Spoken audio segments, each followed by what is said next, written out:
The importance of Fort Lawrence today, not only for the American Revolution, but for Ohio history, is that the fact that this was the only American Continental fort that was built here during the time of the American Revolution. If nothing else, it provides a concrete link to, our shared past.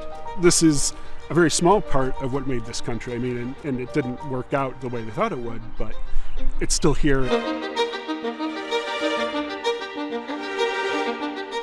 As the American Revolution is breaking out, both the British and the Continental Congress are sending agents to the Ohio Territory to try to acquire or to persuade Native American alliances, or at least to keep them neutral in the war. Basically, all the tribes in Ohio, the Shawnee, the Mingo, the Wyandots, the Ottawas, are going to join with the British, all except for the Delaware Nation, which was centered here in the Tuscarawas Valley. So Indian raids are starting to increase along the western frontier, and they're getting to the point where they had to do something to try to stop these raids from occurring. The major goal where they're focusing is Fort Detroit, which was the British headquarters in the west.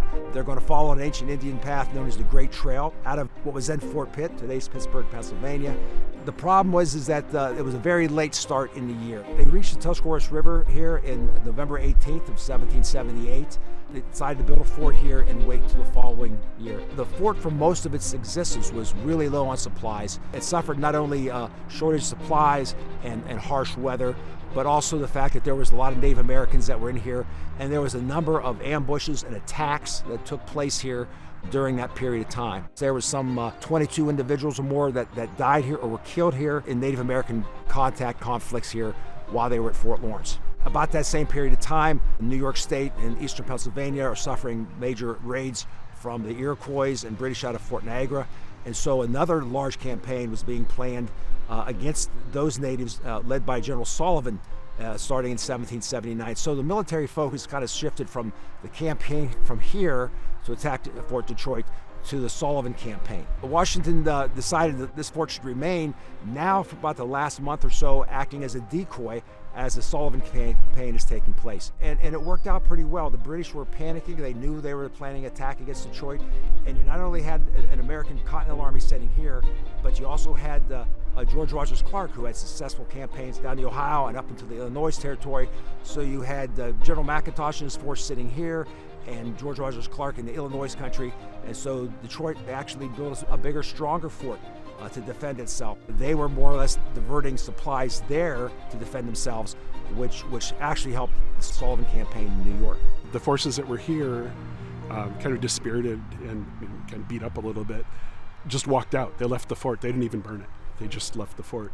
And while it's not a huge glory militarily, archaeologically it's fascinating because we know we have this tiny little slice of time that they're here for. So we see a button or a gunflint. We know it's from that period. As this area is being settled in the early 1800s, most of this area became kind of a farm field. The site was dedicated as an official state park in 1917. They started to develop the park grounds in the 1920s and 30s. But still the exact location for it still wasn't really known until the first major archaeological excavations here in 1971 and 72. A lot of the artifacts and remains of materials found here are on display, as well as other artifacts from the American Revolution. And really, it's here to help to educate the public today. Archaeologically speaking, all of the artifacts are within 2.5 to 3 feet of the surface. After the fort was abandoned, the area was settled much later by farmers.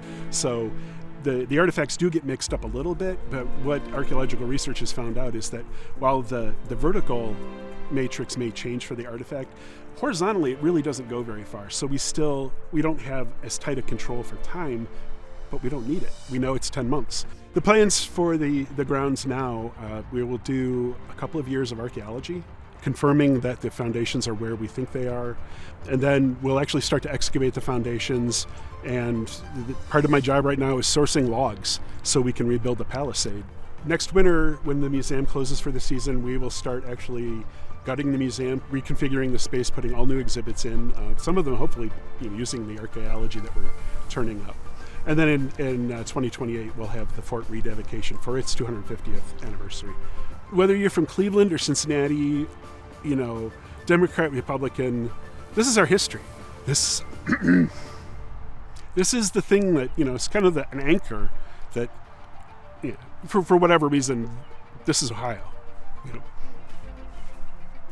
we're Ohioans, so you know it's our shared story.